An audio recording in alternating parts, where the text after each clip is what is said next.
Every year I get this book. I enjoy reading this book. It is one of my favorites because it is just the best collection of sports writing as deemed by a single person. You used to be in that book on the regular. I used to be in that back when I was a writer instead of a yodeler, instead of what I do now. Yes, I took great pride in sometimes arriving in this book because it's the best sports writing that there is every year. And Jane McManus is with us. She's a writer who's been featured in ESPN, the New York Times, USA Today, and she's the guest editor of this year's Best Sports Writing 2024, which is available now wherever you get your books. And before we came on here, Stugots, when you were joining us, Jane, just simply assumed because you are the guest editor of this book, and I don't think he's wrong in assuming that, because we writer types tend to be people who really just enjoy a freer America. As soon as he saw you, he said, Jane simply can't be happy with the condition of America right now.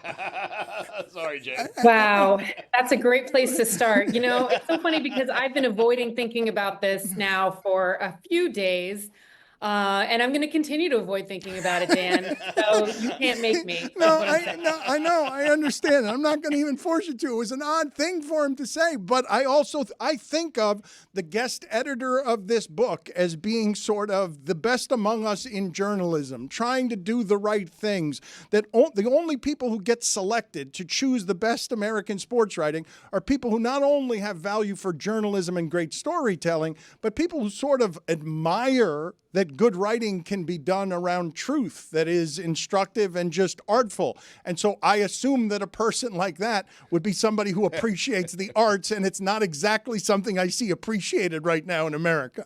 Well, so you want to know where I spent election day? I volunteer as a poll worker. So every election day, you know, I'm in line with doing that. I get up at 4 o'clock in the morning to get to my local polling place so that I can facilitate the vote. So I agree with you. I'm an exceptional person in addition to being an exceptional journalist. I saw, when I was leaving the house this morning, I saw that my wife had put an I voted sticker on something in our house, and I just was like, that's awfully sad. That's sad today. Like I'm going to be reminded every day now that there's my vote right there. I can wipe my ass with it. I don't know what to say about it. I feel like you probably are in the same boat. I mean, you know, a lot of the things that I want to see elevated, a lot of the things I care about in sports are, you know, have a political bent to them. For example, Title IX. If there's not a Department of Education, which has been the enforcing arm for Title IX, what does that look like in the future? And so, yeah, I think there are a lot of question marks, you know, a lot of things about inclusive sports, about women's sports. Does the idea of protecting women's sports change?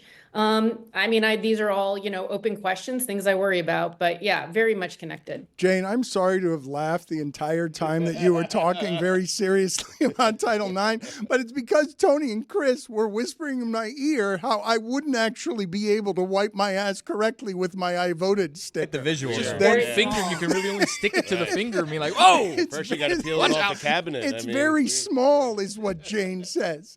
Yeah, very small stickers. You need a roll of stickers. Okay. And we have those at a polling station. You have a roll of stickers. So, you know, maybe that's the better way to approach it.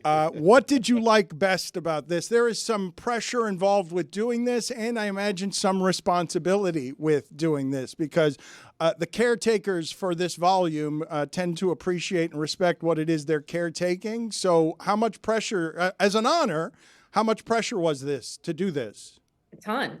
It was a ton of pressure, Dan, as you know, like Rich Deitch did it last year. I was on his advisor committee. I kind of was with him as he agonized over all of these different stories, sending me, you know, do you think this one or that one, you know, which is better? Give me your opinion on these three. You know, as it kind of gets down to the wire and what you're going to include and what you're not, it's really, you know, there's a lot of pressure because, as you know, we writers, we really like to see our work honored. We like to see our names in these kinds of volumes. And so, but it's not just about, you know, me and my peers and who I know. It really is about including the best. And that means looking in corners right now where you don't always see a lot of, you know, long form, right, that haven't necessarily been included in this volume. GQ, Esquire, Outside, like all of these magazine format places, outlets that are still really committed to doing great long form. And a lot of times now that's around sports. And a lot of our traditional long form outlets, as you know, have cut back, aren't there anymore, have folded. So, it really is, it's a different kind of task now, I think, but, you got to do it right.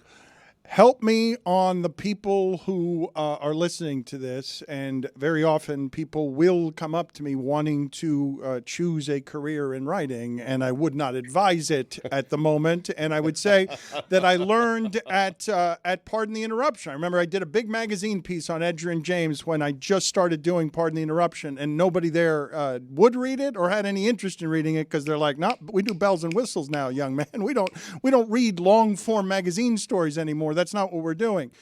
You think what of the state of long-form journalism, and how much hope would you have for a young person who's saying, no, I would care deeply about choosing a profession where I get to write for a living because I'm curious about people?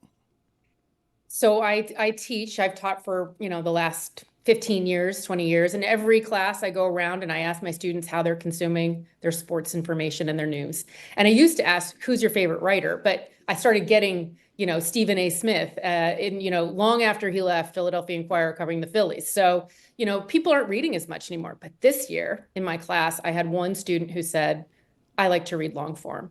And I was energized all over again. But yeah, it's something that is, it's a bit of a niche. It's a total niche now when it comes to how people are consuming news. But I would say, look at a piece like Sally Jenkins' piece on Martina Navratilova and Chris Evert and their friendship as they have developed, through the years, but now also as they've both battled cancer. And that's a great piece of writing, but it also led the Washington Post website. Like, you can do great work that gets great pickup still. People aren't doing as much of it and not as many people read it, but still, it's a prestige piece for an outlet like the Washington Post, and they're doing great work, and they're still putting together, really quality reporting around that and investigative pieces as well. So, I think if you want to be, it really is what separates the wheat from the chaff. A traditional news outlet, a traditional journalism outlet, from places that are just trying to get you to click on the worst possible story in the world. In that vein, Stugots, I will tell you that while Meadowlark Media was very proud of its Boston Red Sox documentary and how popular it was, I don't know if this is public yet, but we are doing a documentary about Martina and Chris Evert that is, it's been bought, and it's going to be amazing because of what it is that Jane is talking about here when she talks about the reporting of Sally Jenkins and well-told stories. Those women, I imagine, I don't know how many stories were in this volume. Was it 20, 24? How many? Yeah, it's 25, 27. It's, usually that's the barometer. That's how many you can squeeze in of that caliber. That story it was probably great just because Sally was doing it, but those two women are at ground zero of the women's sports movement that is now, and are late in life with enough time to appreciate it. Their friendship and their entire story is fascinating. Totally. And what I love about the story that Sally wrote, and I'm sure your documentary is going to be great as well, but the piece that Sally wrote actually has three main characters because she's one of them as well. Her duration in the business, her relationships that go back with Martina and Chris, her familiarity with what it's been like in women's sports, but in women's tennis in particular, that's all part of this story as well. She's almost the third character because without those relationships, it's very difficult to tell a story like this. You've got to have the trust of the people to be able to have them open up to you about life-threatening illness and, incredible friendships and heartbreak and fear. I mean, that's all part of it as well. So I think, again, that kind of storytelling, and now they're telling those stories, which is great. But that kind of storytelling is why this kind of long form is so important. And it's why kind of the institutional knowledge that comes with a reporter like Sally Jenkins is so important.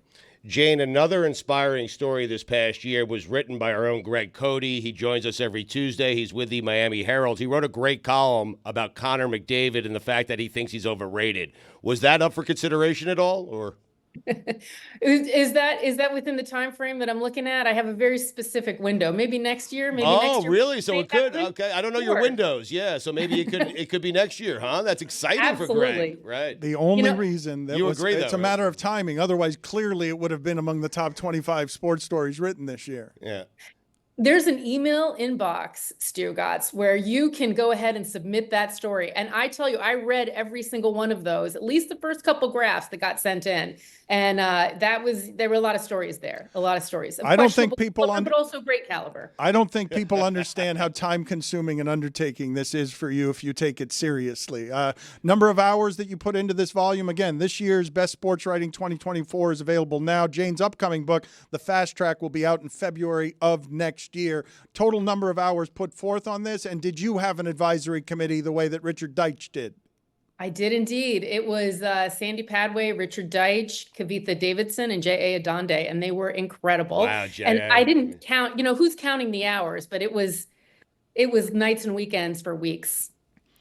Can you give us what you believe to be the very best of all the stories? I imagine your entire advisory board might have a different answer to that question, but if it had made the timeline, obviously McDavid's overrated column would have been number one. Yes. Absolutely. Yes. But absent that, because it wasn't in the time frame, what would you say is the best story in the book? I mean, I think it's Sally Jenkins' piece on Martina and Chris. I think that was fascinating. But I think everybody should go through and try to find their own. One that I was super surprised by is from a place called Longlead, and it's about Virginia Kraft, a sports writer at Sports Illustrated back in the 1950s and 60s, who was their big game writer. So lots of pictures of her standing next to a dead rhinoceros and kind of weird and interesting, but a real slice of the past in that story. Very interesting. What would be your all-time advisory board? If you could choose any four, who would you choose all-time? Sports. Okay, Dan, Stu, Clinton Yates, and Sarah Spain. How about that? All right. I know I'm not one Congratulations, Stugots. One's not like the others. That is amazing that you snuck in there. Jane, thank you for... Are you prepared to read, Stu? Were you actually... How prepared are you to do some reading? Not really. I wrote a book, though, Jane. Stugotsbook.com. Me and you, a couple authors cutting it up. How about that? This guy. Nice. Yes. Good plug. It is. We all got our plugs in. It's a great question for you to ask, and it disqualifies him immediately. Are you willing to read? And we all know, all of us had the same reaction to that. Oh, no, he's not going to be on the advisory board. I have to do the audiobook. It's the first time I'm going to read my own book. You got to do your own audiobook? You're going to have people are going to want that. Your book has an audio version that's just you reading it? Yes, and you reading the forward. I want the unedited. Have you done that yet? No. Okay. Because that would sell. That would sell. No, the book's out in a couple of weeks. His book is out. Nah. Yes. The book is done. Jane, thank you for being on with us. We do appreciate the time. And also, just to be clear, it sounds like this thing is filled with politics. Your feminism. Sounds like it's a whole bunch of women's stories is what's in this book. Whoa. I saved that for my own book. This I tried to play a little straighter. So you've got some men, you've got some male athletes in this book as well. I try to share the love. Jane, thank you. I look forward to reading this every year. And I appreciate people who still take care with all of this stuff because they are fewer and fewer. So it's nice to see you, and thank you for tolerating our nonsense. Anytime. Thank you, I tolerate your nonsense on a weekly basis, so why not today? Thank you. Jamal Crawford's going to join us here in a little bit. He is a fun personality, Stugots. People like him. He's likable. I don't know that we can say this for just about everyone in the media. I saw that Michael Strahan got into a bit of a controversy. Chris, can you get me that sound, please, of Stugots and Michael Strahan going at it legendarily many years ago when I believe... I don't know why you got stuck with that interview by yourself. You had to leave for something. The Super Bowl was down here. You had to leave. I think you had an appearance. You were getting paid a lot for it, and you had to leave the show early, and you left me alone with Michael Strahan. So I don't know if it was an appearance or I just had to work to write a column. I don't know why it is you have me making these big Super Bowl appearances. Wow, damn. I didn't get those until much later in my career. That was not at the beginning of my career. The Super Bowl paid appearances were toward the end of my career. But Michael Strahan is a likable personality. Michael Strahan, one of the most amazing media careers I have ever seen. He took all of Tiki Barber's stuff and he became a national and international star well beyond his football fame. Billy, why are you making faces? It's just concerning to hear you say at the end of your career.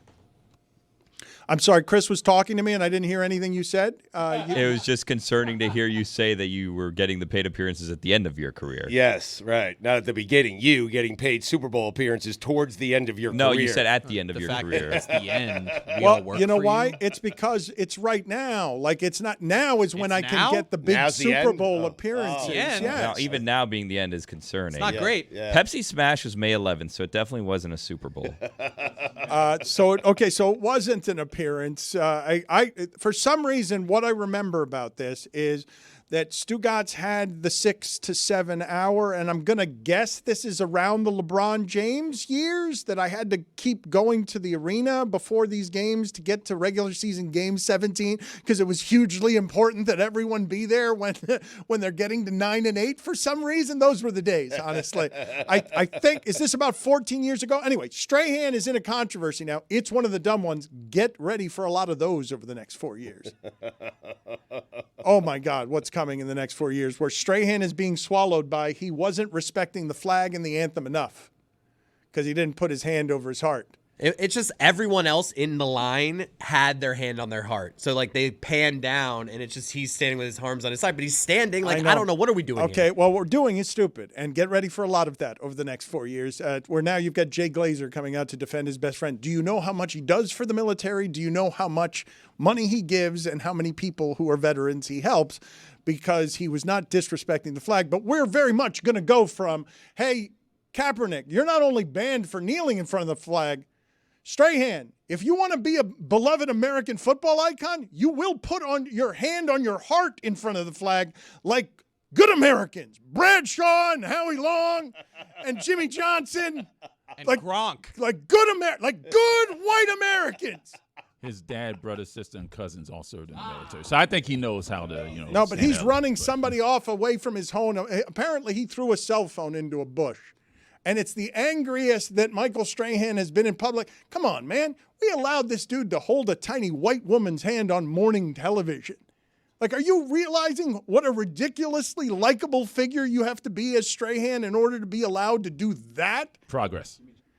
Here is Michael Strahan getting really mad at Stugotz. Mike, you're in the news a lot lately because of your divorce and what seems like it's a ridiculous amount of money. If we're going to talk about football, I was told I'm talking about a Pepsi Smash and football, then we can talk about that.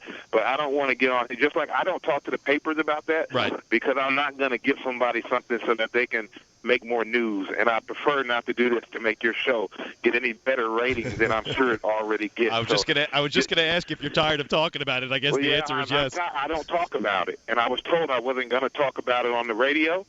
And you're going to try to come out of left field and kind of get me with it. But I'm from New York, my friends. I do radio all the time, and I'm going to shut you up before we even go there, before you ruin this rosy relationship that you and I have. Fair. So before we go there, let's talk about the Pepsi Smash and the whole reason that I agreed to talk to you. Fair enough, Michael. Fair enough. Just was gonna ask if you're sick of it. Apparently you are. Pepsi Well, Smash. you know what? You got to... Like I was saying, ask me about the Pepsi. Don't go. I'm going to ask. It doesn't matter what you were going to ask me. I'm telling you what we're going to talk about. We're going to talk about Pepsi Smash and how it's going to be great. How us as players, we enjoy going. We enjoy being around the musicians, and because we're big fans of theirs. And hopefully, they're big fans of ours. And there we go. Cruising of our interview, my friend. You have a great time.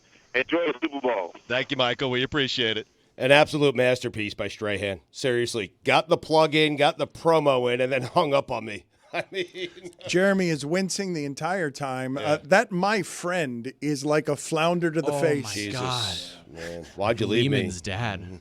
It looks like this might have been in 2009. So Stugots was right about the Super Bowl aspect of it. It was a Super Bowl Pepsi Smash concert, I think, in Tampa, maybe 2009. But that was pre-Big Three era. So that mystery still remains. Okay, so we still don't know why it is that I wasn't on the show. This clip Big says appearance. January 16, 2014.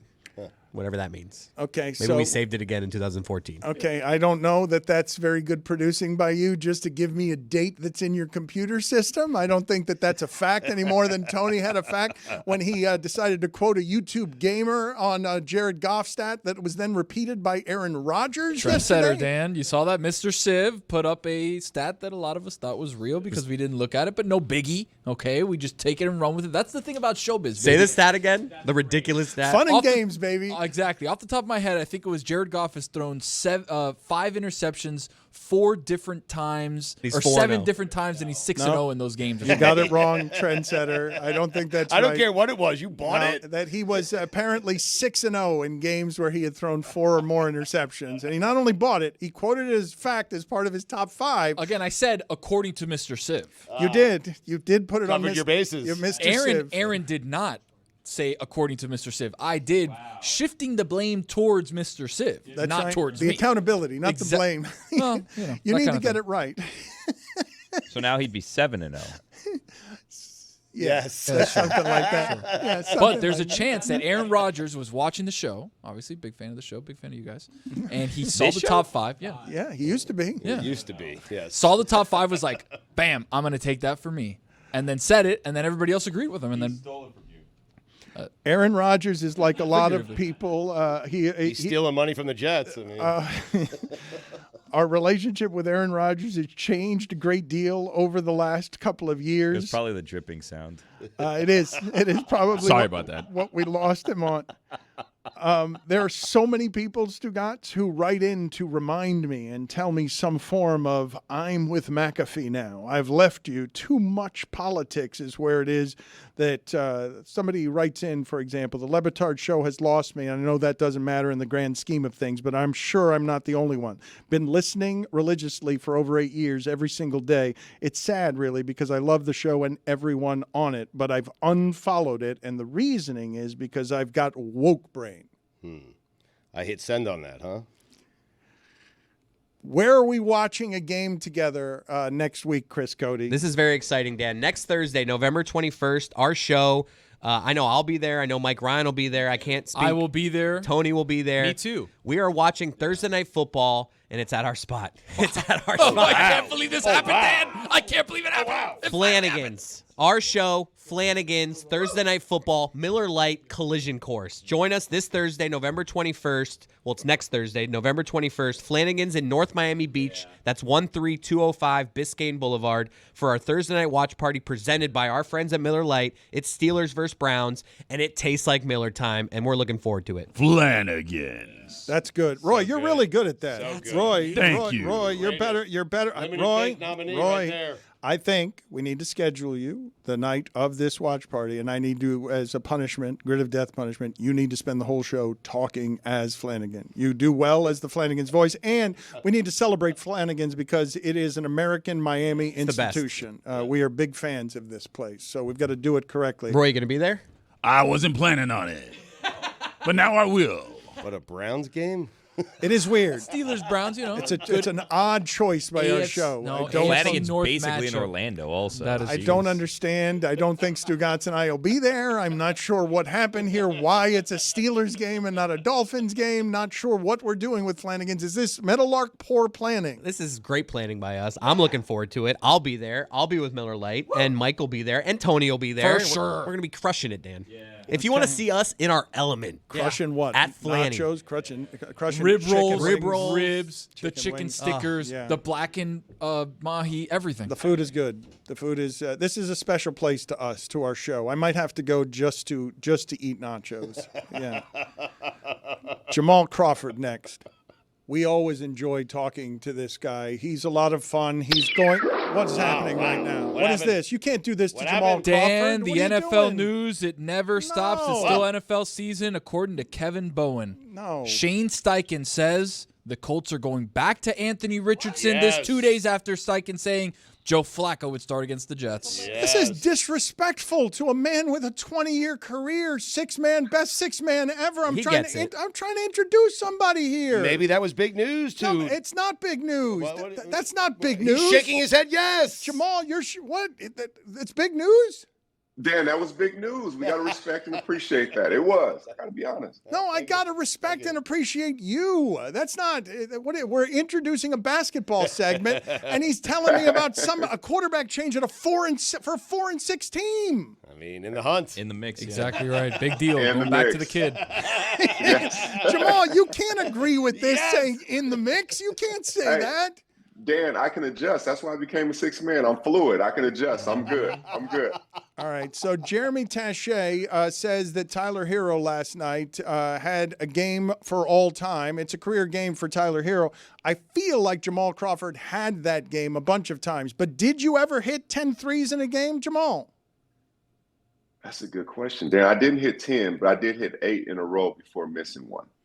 Okay. So I've gotten pretty hot at times, but Tyler, I saw the work he put in actually this summer. So it's translating really well, and he's playing great right now. Well, you must. We've talked about this with you before, just how how great it would have been if you had been born 15 years later and played in today's game, where everyone realized, just let him shoot all the threes. That's all he should be doing. All the threes. Yeah, what are we doing? But Shaq says it's ruining the game. Shaq says it's why people aren't watching. Where are you on that?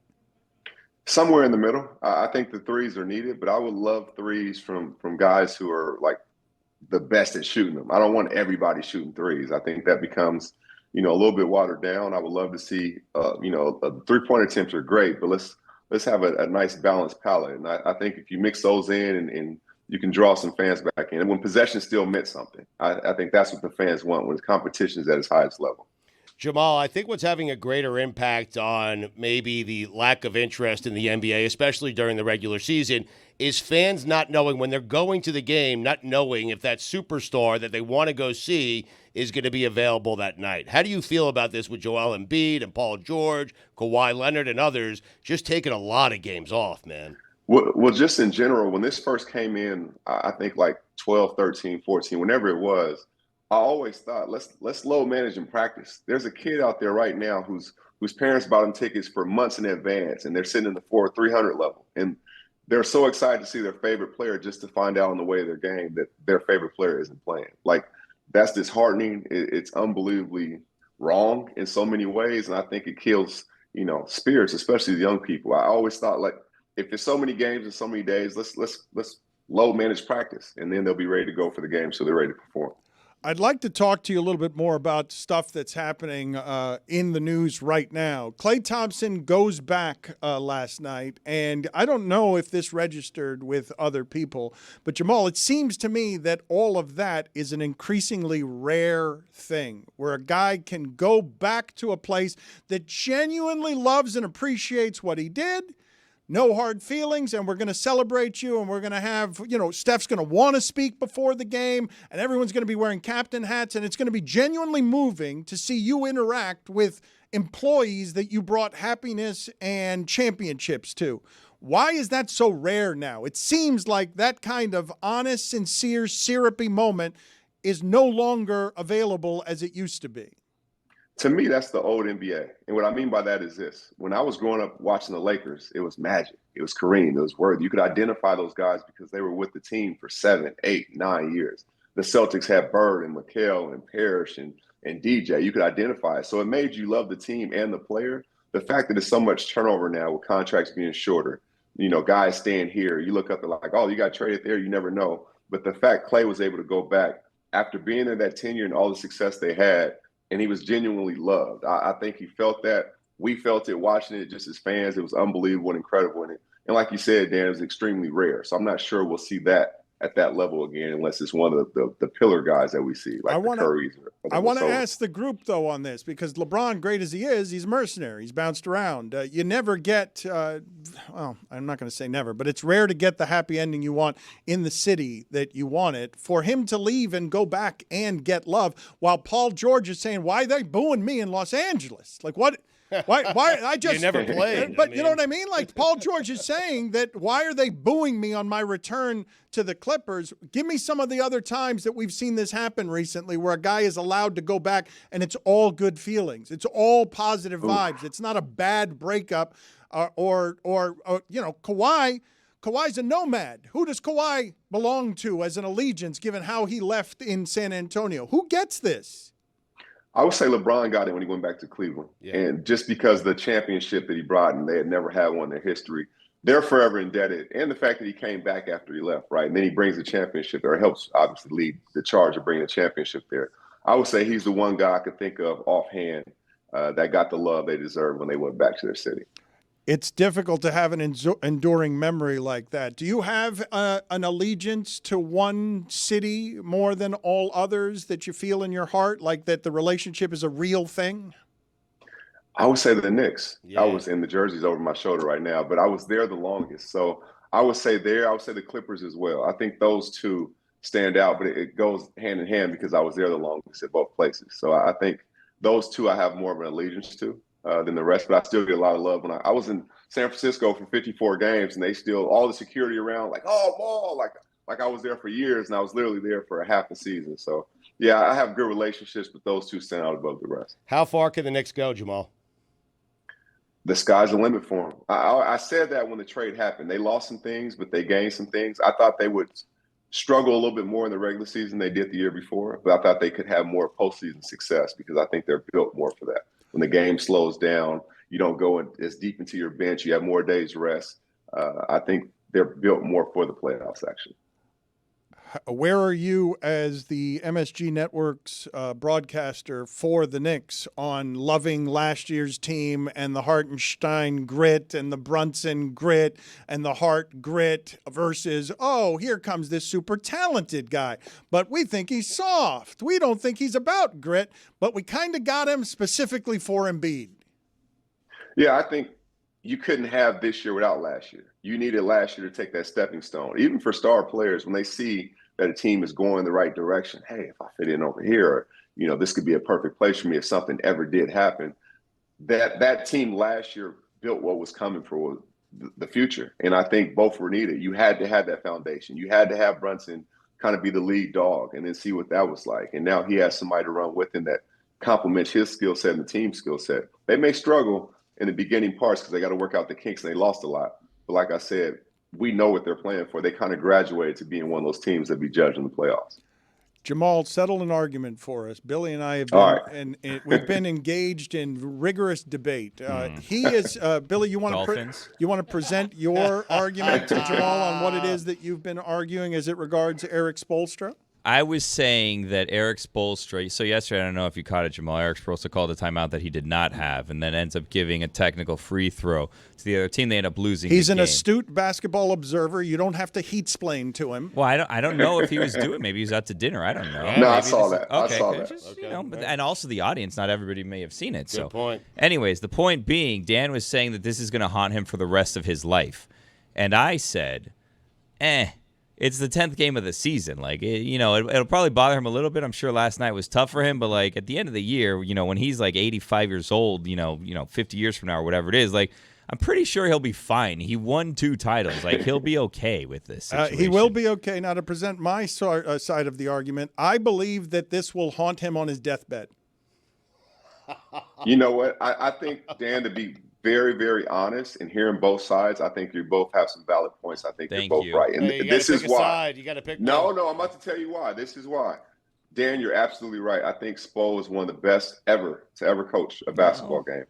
And when you're that great, the little things you never forget. You will never forget that timeout. He will remember this 85 when he's at 85 years old, for sure. I'm not sure I'll haunt him, but he'll remember it. But on the other side of it, he is a champion, multi-time. He is proven. He'll get over it. At that point, he'll remember it. He'll acknowledge it, but it won't haunt him. I think he'll get over it. Jamal, so both of y'all are right. Is it possible that he let the Emirates Cup, NBA Cup, the moment was too big for him and he just lost his bearings there? The IST, yeah. Yeah, no, actually, I coach AAU, and I literally was just stealing a play from Spo the day before. It was a side out of bounds play, and it was late in the game. He ran a confusion screen that somebody ended up getting a layup on where he caused a switch. I forgot who they were playing just the other day. So, no, he's one of the best ever. What do you have that most haunts you? What's the one? Before I go to Chris Cody's impersonation of Erik Spoelstra on his deathbed, haunted by this, I'm going to give him some time to think about it. What is the one moment above all others that still haunts you? When we were up 19 at home against Houston, and we did not close that out. We were already looking forward to playing the Western finals against Golden State. I'll never forget JJ Redick. Like, he calls me fam. He's like, fam, you ever been to the elite, Elite Eight or Final Four in college? I'm like, no, I was there half a year. Have you ever been to the conference finals? He's like, it's a totally different thing. He said, we're one game away. We were up 3-1, and we never won another game. So that will always haunt me because that team I felt like was built to get to the finals and play in the championship round. That's a terrible job by JJ. I mean, he jinxed you guys. Yeah. He did. Yeah. No, he did not jinx us. No, he didn't. He did not, and he's doing great as a coach, as a first-year coach as well. So no, he did not jinx us.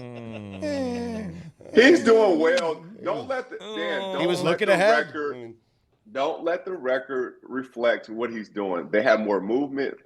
It's not like before. I thought the Lakers were playing kind of like 90s style basketball, where it's very isolation heavy, come down, pass to the post, and just play from there or whatever. Now they have way more movement. They'll be better.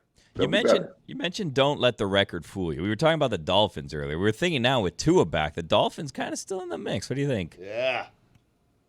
I think you would be correct. I think they're still back. Yeah. Hope, I Dan. think they're still in the mix, Dan. They're not in the mix. Oh, stop it. Dan, they're in the mix. Make the He loves the argument. mix. Make the argument. Because if they're in the mix, everybody's in the mix. You got to admit that everybody's in the mix if they're in the mix. Hey, we're playing till the zeros on the clock. They're still in the mix, all right? My man. Colts made a move because they knew Dolphins in the mix.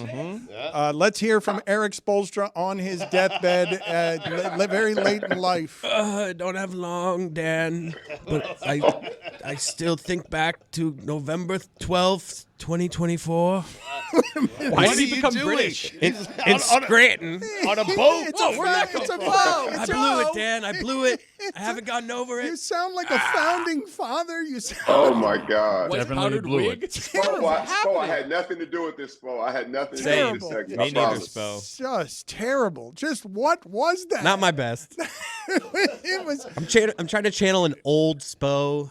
All I right. don't know why I had him like this. All right, Jamal, before we let you go, I saw that you were on Lou Williams' podcast. Are you a better sixth man than him? Yes or no? Don't sit on the fence. Just yes or no. I would always bet on myself, Dan. Yeah. I would always bet on myself. But do you tell him when you're talking to him, I'm a better sixth man than you, or does that never, ever come up? It never comes up. It really doesn't. Because Lou, if you had me pick another sixth man, it would be him and Monty every time. So I always give him his respect and flowers. He does the same thing. Not McHale, huh? Okay, so not McHale. McHale is not in there. No, he's not. Wait, I'm saying from my era, I didn't play against McHale. Sorry. My Okay. apologies. Yeah, McHale's, come on, McHale's all-time great. But I didn't play against him. I'm saying from who I played against, who I actually seen and faced on the other side of the pillow. We play a game around here. Shot for your life, Jamal, okay? Steph Curry, okay? You have to pick one of these two guys. You can't pick yourself. Okay? If the guy hits the shot, you're living. If he misses, We know what the game means. I just want to make sure he knows. You And don't the audience. need to explain it to him. He understands the game. Shot for your life. I got it. Here are your choices, okay? And be very careful here, okay? Just Steph Curry or Larry Bird. Shot for your life. Yep. be careful. Careful. I'm going Larry Ledger. Yeah, you are living. Okay, Jamal, Yes. that's asinine. Yeah, what? What you're saying is asinine, Jamal. Steph Curry is a better three-point shooter in any way anyone would do the metrics. Hold on, Dan. You didn't say three-point shot. You said shot for your life. That's that could be mid-range. That could be in the post. That could be anywhere. A shot for your life. I'm going Larry Ledger. Larry Bird was the first pro I actually see. I snuck in the Sonics game when I was like 8 or 9. They were up here playing, and he was the first pro I seen make like 9 shots in a row. And it may have been 16. I finally start counting, and he hit 9. Like it was just that side shot, just effortless. Larry Bird, I got to go with Larry Ledger. What is the most you've ever made in practice? Were you ever counting and got to a number that represents the highest number of consecutive threes you made in practice? It was probably, I think I got to 20-something. It was never like crazy like Steph went 100 and I think 10 or whatever it was. I think it was like 20-something. I missed one, made 15 or 18 again in a row. So it was probably 39 out of 41, but it wasn't like 100. Wildly unimpressive. Nobody's impressed. Exactly. It was not that great. It was not that great. Anyway, but when you were But he's alive. Yeah, he is alive. Yeah. Yes. I'm alive. But when you were talking to Lou Williams, you also told him the story of once losing while gambling a car. That's a fact. That is absolutely a fact. And it was not Jordan. I heard the rumor it was Jordan. We debunked that whole thing on the pivot. But no, I was actually shooting dice with somebody I shouldn't have been shooting dice with.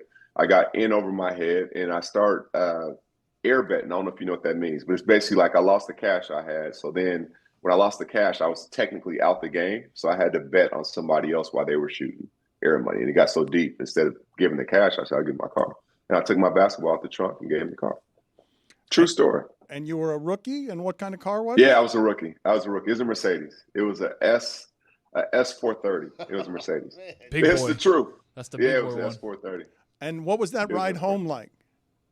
I was a passenger. It wasn't Uber then. I think I took a taxi. It wasn't like I had nothing that I came with. I was in the back of a yellow cab. It was no longer his car. So, but you just gave the. It wasn't my car. He drove off with your registration, like that's it. Just left the. That plate. was it. I mean, you're getting bogged down on semantics here. I know. But you know what? I'm so happy that happened earlier in my career, because obviously I made more money, and that habit was gone. It was completely gone. So I learned a lesson. That was a growth area for me. Any particular reason you don't name the player? No, it wasn't a player. Okay. I'm sorry. Yeah. I'm sorry. Player for of a different kind. I'm Dan. sorry. No. Yeah. Don't be. You should be like, you know what? That was a great lesson you learned, because Yeah, I saved that's right. so much Yeah. not doing that again. That was the dumbest. That was 19, I think, 19 or 20. It was a dumb mistake. So no, I'm actually thankful it happened. I was embarrassed at the time, but I'm actually thankful it happened. I learned from it. I meant to say Don't press him. before I got to the back of it, I was just No, going to say, you can I'm say- sorry that's what I'm for here for. your loss, which was literal, is what I was going to say. I'm sorry, sir, but you're saying it's not a loss, it's a net gain. I got a lifetime of wisdom because I was a 19-year-old idiot. That's a fact. It wasn't a loss. It was a lesson. Yeah. Good talking. He to you, bounced Jamal. back, Dan. Yes, he I did mean, bounce you back. as well. It seems to have I worked bounced out. back. I'm strong. It seems I to have bounced worked out. Congratulations, And he's Jamal. living. Yeah. Yeah, and Larry shot the shot. I'm living. Thank you. Thank you, Appreciate sir. y'all. Likewise. All right, guys, as you know, I'm going to become a father very soon. Jenny's at 33 weeks of pregnancy. We got 7 weeks left. The baby shower is done. But I've got an issue. Okay, and as you guys know, when you do your baby registry on an Amazon or something like that, everybody sends stuff to your house instead of sending it to their house or bringing it over on a baby shower or whatever. I've got a bit of a box apocalypse at my house right now. Uh-oh. So we had the entire family over, Jenny's side, my side. We were all fixing stuff up for the baby's room, doing this, constructing that, moving this over here, this over there. And when I got into my garage, I looked over and I've got, regular 10-foot ceiling or whatever the garage would be. I have cardboard boxes from the floor to the ceiling of my garage. Just one half of it is absolutely packed with boxes, and I don't know what to do with it. These are made boxes, not broken down boxes. There's some broken down, some still kind of intact, some cut in half, some like ripped apart. But it's just I have so many boxes. I don't know what to do with them. I started cutting them with like a box cutter and stuffing them in the garbage. The problem is, Recycle them. well, in the recycling bin, you have the blue one, you have the green, whatever. Yeah. The problem is the blue one is always smaller than the green one. Yeah, so I can only once every 2 weeks. Yeah, and I can Because only nobody fit in recycles. so many. So I don't know what to do with all of the boxes. Have you considered telling David that they're from movies and maybe he'll buy them off of you? That's actually a good idea. Yeah, lie to him. Go ahead and do that. Tell him. So what do I do with all these boxes? When you guys were getting stuff for the baby, did you have a box apocalypse at your house? What did you do with and the it? holidays it comes back. So this is not your last box apocalypse. Wow. Have you seen the videos? Because people have sent them to me, and like I'm not particularly interested in doing it, where they like hose down the boxes. Yeah, somebody told I don't that to me like today. It's like you basically wet the boxes, So they they get become softer? mush, Yeah. and then you pick up the mush and then you put it in the garbage bag. yeah. This is not a bad idea, People I don't do think. that. I would not. They become very like malleable or whatever. Like you Right. can fold them into anything. Right. But then they also become like stinky and heavy, and it's gross. That's the thing. You put in a bag, they're heavy as hell, and I'm like over my shoulder like Santa Claus, like trying to bring You just them- got to start cutting. It's a pain, but you just got to start cutting That's them what with I your started box to do. cutters and like cut them into like Small pieces. Yeah, that fit into like your situation. So I did that when we had the first round of Box Apocalypse. Now this is the second round. Where's which is your a bigger- registry? I can't find it. I'll send it to you. It's on Okay. Amazon. I want to send it get to you me too. something. Yeah, Thank you, but I I can't appreciate that. find it on here publicly. Don't Is it send private? anything. I actually have no idea. I'd have to ask Jenny. Should I just give you something out of a box?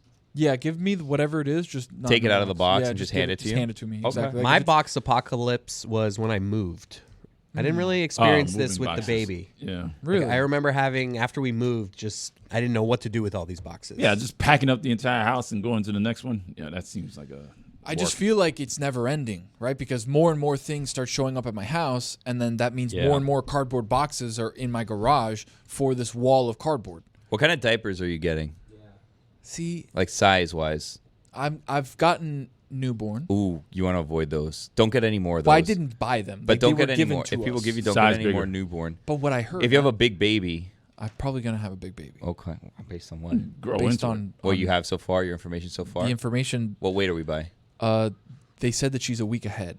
Ooh, I don't know what that means. But Me okay. neither. But What it makes percent? me usually- think it's a bigger Usually baby they throw than it a around week. in percentiles. Like her It's head, her nonsense, head though. is in the 84th percentile. That's Yeah, all nonsense that I because don't they'll know tell yet. you like, oh, this baby weighs, like whatever, like give or take 12 ounces, and it's like that's almost a a whole pound. pound, yeah. Like you're giving yourself a lot of room for error. Yeah, here. but that's a lot of medicine. A lot of room for error in That's medicine. a story for another That day, is friend. I feel you're like you don't want to go absolutely down right. that path. You're The absolutely doctors right. made me feel like my daughter was going to be like 6 feet tall when she was But born. dude, she's Was she? She is Grayson's tall. a big girl. She is tall for her age. Yeah, Not Claire 6 as feet, well. though, at birth. She's not 6 feet at birth. that would have been problematic that- for your yeah. wife. Could you imagine Your like your wife would have a wife's problem. body just gets stretched out and like her skin becomes like dude, all a like 6 because foot there's like a person? 6-foot baby inside of you, and then all of a sudden like there seems to be like a head coming out of her arm because like just that's the way the Yeah. baby You look like a grew. snake that just ate something. Exactly Yeah, right, ooh, I and don't it's like your that. baby. I don't like when inside of you, snakes eat just stuff. a I don't 6-foot like tall the imagery baby. there. Yeah, I don't like How that. do they digest that thing? What? The enzymes snakes. in their stomach, like It acid. just Yeah. turns it Gets into out. acid? Yeah. What were you asking me? You were asking me a good I question. don't and know, I forgot man. what it was. Something with boxes or the snake babies guy. or something. Baby, Do you no, often? you said Registry. something. No, not the registry. Diapers. Diapers. I heard that if you Whisper, have whisper. yeah, no, because this is true. I don't know. I'm asking Billy because I feel like he knows. And you've had. I'm gonna send you something. I'm gonna send you a Pampers So I heard app. if you have You can scan the barcodes, and If I'll get you $2 for you joining. if you have unopened diapers, you can take them to like a Target Yeah. and then they'll give you store credit. Is that true? I have no idea. I know this. One time I Try went. it. One time I went to a Target and I bought diapers, and someone pulled the old switcheroo. And when I opened the box of diapers, it was something different inside. What There were was it? diapers. It was a different type of diaper. Someone just opened a box of the diapers, more expensive diapers, put cheaper diapers in it, then returned the box of Pampers.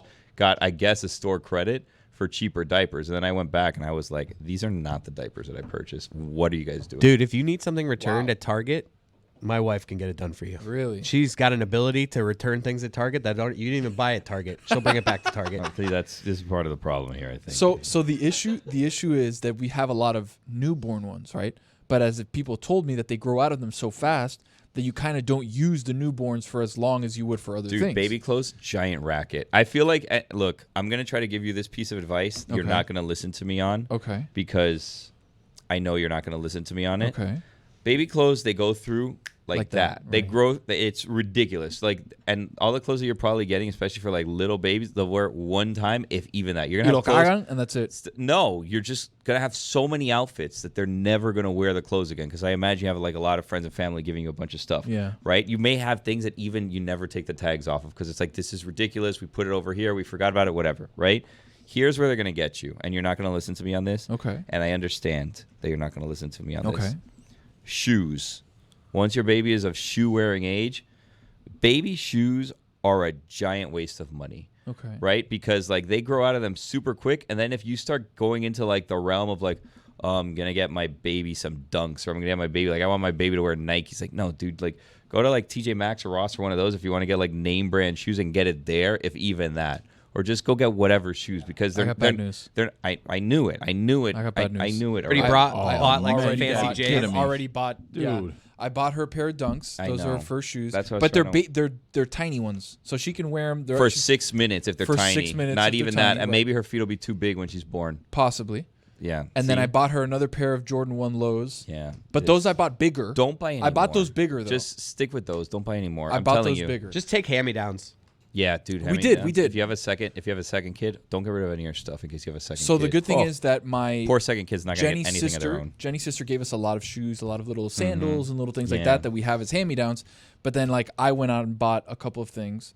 So maybe they can be multi-use as Maybe. one kid wears them for a little bit, then maybe the next kid would wear them for a little bit, and then the next kid. Just don't go crazy because you're going to spend like $70 on a pair of shoes that this kid can't even walk. I've already spent more. Yeah. How much? 140. What? They're $60 each That's ridiculous, man. with tax. 140. Taxes always get you. Always get you. I should have bought it on tax-free weekend. Taxes. It's the final night, guys.